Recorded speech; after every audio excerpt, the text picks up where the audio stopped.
Welcome back to the Powerful Communication Podcast. This is Colin Kelly, and thank you so much for listening. And those of you that share this podcast as well and listen regularly, it's great to know that you're there. This is a place where I can explore, I guess, sometimes some weird ideas of mine in a safe space. It's much better than saying this stuff on Twitter or Instagram where people can comment underneath or they can take things and twist it and use it out of context.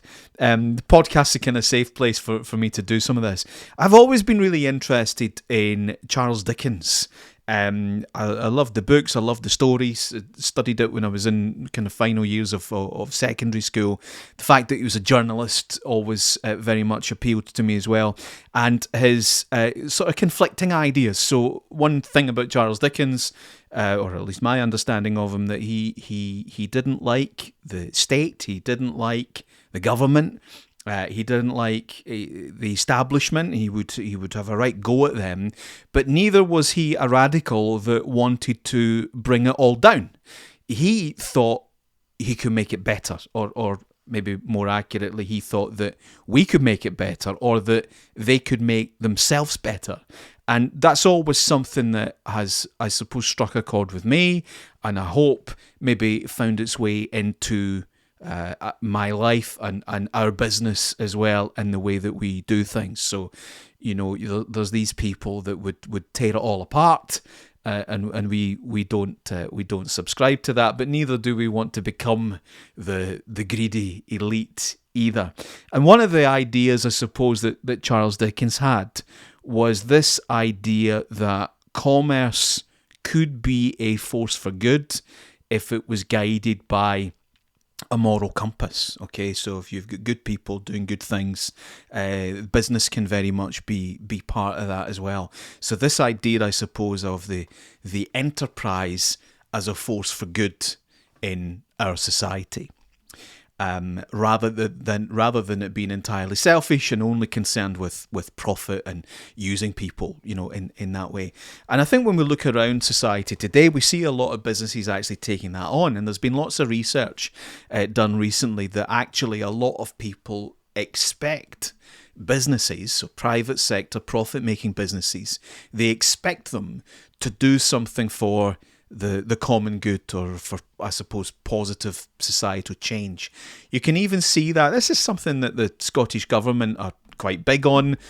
Lots of governments are quite big on it, where now even through public sector procurement, where you're being asked, well, where's your community benefits? Where's your added value? And I'm sure that there's some of that is a bit of a box tick. There's some of it probably a bit of a waste of time, maybe a bit cynical. But there's also some of it is actually really good. And there's an argument, of course, that, well, you're getting the private sector to do things that the state should be doing anyway. But the other way of looking at it is, well, if it's public money that's being spent on this, then, well, why isn't there that community aspect of it? All of that is to say, another thing I'm quite interested in these days, and I'm starting to see this starting to happen, is private sector businesses moving into commercial radio. I've seen two powerful examples of this recently, one in Ayrshire, another one in Edinburgh. I think we're going to see more of it as well. And I think if it was 20, 30 years ago, there might be a bit of, well, these people just, it's vanity. They like playing music, or they like this idea of having a platform to broadcast, or they like the thought that they might be rubbing shoulders with celebrities. The people I'm talking about, they're doing it out of a genuine affection for their communities. And what they're seeing is these communities maybe being a little fractured, which I think is part and parcel of post-COVID. I think it's just where we are economically just now. I think it's where we are politically. I think it's fair to say that there's a bit of a fracturing in many of our local communities. And I think they're also seeing a business opportunity, which is that the incumbent local radio station, which has probably been there maybe since the 70s or maybe 80s, in some cases maybe not until the 90s, but for more than 30 years, these incumbent local radio stations, these businesses, basically upping sticks and leaving.